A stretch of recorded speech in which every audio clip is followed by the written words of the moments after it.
వరంగల్ ఉప ఎన్నిక ఫలితాల్లో కారు దూసుకెళ్తోంది. 8 రౌండ్లు పూర్తయ్యేసరికి టీఆర్ఎస్ అభ్యర్థి పసునూరి దయాకర్ రావుకు 3,06,000కు పైగా ఓట్లు నమోదయ్యాయి.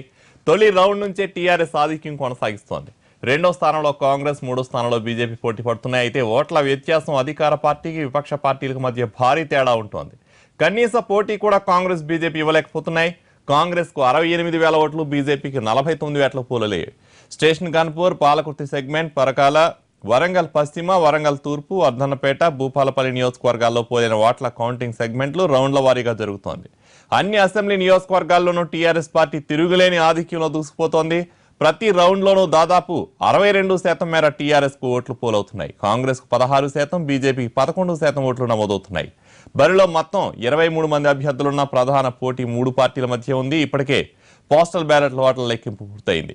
ఎనుమాముల వ్యవసాయ మార్కెట్లో భారీ భద్రత ఏర్పాట్ల మధ్య ఓట్ల లెక్కింపు కొనసాగుతోంది. మొత్తం 7 అసెంబ్లీ సెగ్మెంట్లు ఉండగా ఒక్కో నియోజకవర్గానికి 14 టేబుల్ ఏర్పాటు చేశారు.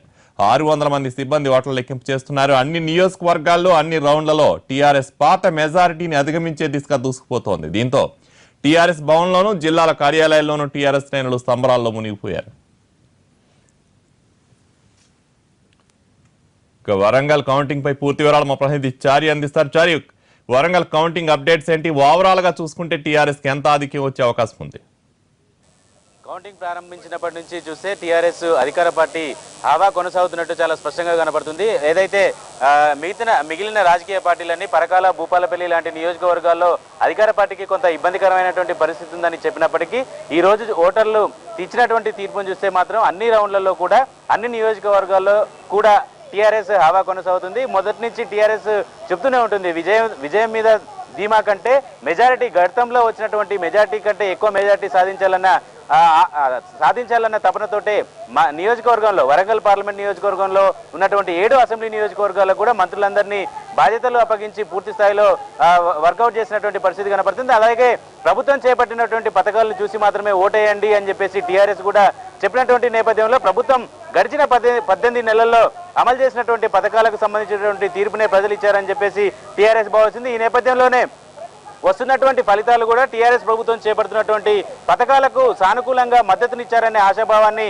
మంత్రులతో పాటు ముఖ్య నాయకులు కూడా ఇదే అభిప్రాయంతో ఉన్నారు. ప్రస్తుతం సీఎం క్యాంప్ ఆఫీస్లో తన ఎప్పటికప్పుడు వస్తున్నటువంటి ఫలితాలను అంచనా వేస్తున్నటువంటి పరిస్థితి కనబడుతుంది. సుమారు 3 నుంచి 4 గంటల మధ్యలో కేసీఆర్ టీఆర్ఎస్ భవన్కి వచ్చి ప్రజల్ని ఉద్దేశించి మీడియాతో మాట్లాడే అవకాశాలు కనబడుతున్నాయి. ఇప్పటివరకు మంత్రులు కూడా టీఆర్ఎస్ భవన్కి ఒక్కొక్కరుగా చేరుకుంటున్నటువంటి పరిస్థితి. ఇప్పటికే టీఆర్ఎస్ భవన్లో గ్రేటర్ హైదరాబాద్కు సంబంధించినటువంటి నేతలంతా బాణసంచా పేల్చి స్వీట్లు పంచుకున్నటువంటి పరిస్థితి కనబడుతుంది. ప్రస్తుతం గ్రేటర్కు సంబంధించిన కొంతమంది కార్యకర్తలు మనతో ఉన్నారు, వాళ్ళతో మాట్లాడుతున్నారు. సార్ చెప్పండి, ఈరోజు ఫలితాలు ఎలా ఉన్నాయి, ఎట్లా అనిపిస్తుంది?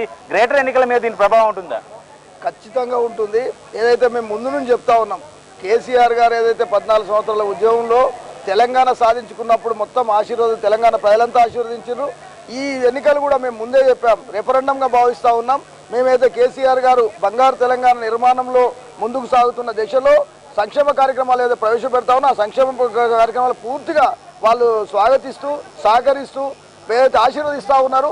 ఖచ్చితంగా మేము మంచి మెజార్టీతో గెలుస్తామని చెప్పినా, కళ్ళబొల్లి కపట ప్రేమతోని, ఏదో కుచిత బుద్ధితోని, ఏదో ప్రతిపక్షాలు ఎంత ప్రచారం సాగించినా ఈరోజు వరంగల్ ప్రజలు ఏదైతే ఉన్నారో బంగారు తెలంగాణ నిర్మాణంలో కేసీఆర్ గారు అడుగులో అడుగుగా నడుస్తామని ఈరోజు వాళ్ళు శపథం చేస్తూ ఈ ఓట్ల రూపాన వాళ్ళు చూపించడం జరిగింది. మీరు అన్నట్టు గ్రేటర్ హైదరాబాద్లో కూడా కేసీఆర్ గారి ఆశీస్సులతో ఏదైతే మైనంపల్లి హనుమంతరావు గారి నాయకత్వంలో పెద్ద ఎత్తున మేము ప్రతి బస్తీ తిరుగుతూ ఉన్నాం. బస్తీలలో కూడా ఈ హైదరాబాద్ ప్రజలు ఎక్కడి నుంచి వచ్చిన వాళ్ళు కాదు, గ్రామీణ ప్రాంతం నుంచి, గ్రామీణ సంబంధాలతో ఉన్న ప్రజలే కాబట్టి గ్రేటర్ హైదరాబాద్లో కూడా మేము జిహెచ్ఎంసీ పైన గులాబీ జెండా ఎగిరేస్తామని ఖచ్చితంగా ఈ సందర్భం తెలియజేస్తా ఉన్నాం.